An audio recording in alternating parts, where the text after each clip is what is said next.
Greg with CalendarInvite.com. Thanks for stopping by and checking us out today. What I'm going to do is get through some slides real quick.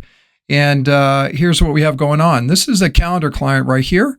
Anytime you use a calendar client with our technology, that technology is the AWS Calendar Invite Server.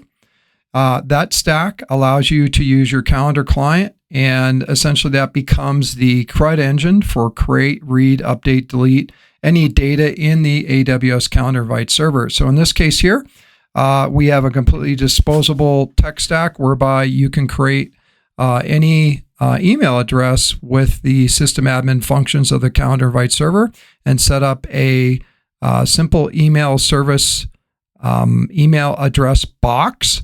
And your users can use that as the domain starter, if you will, to inject data into the Calendar Invite Server. So in this case here, step one, I'm using just a public domain email from a Google box. And what I did was I populated my data for the Detroit Pistons versus the Sacramento Kings. I dumped that data by using create@calendarsnack.com.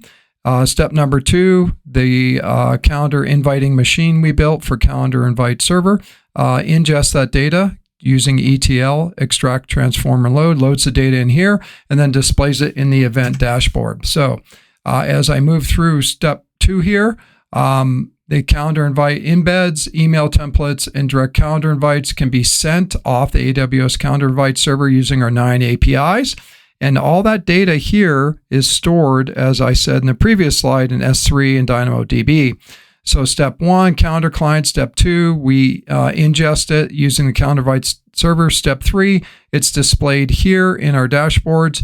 And then step four over here, they're displayed using our 9 APIs. So in this case here, one of the first use cases we have is the ability to show all upcoming events out of the S3 bucket for the NBA games. And this is what's left, 55 here based on the current date.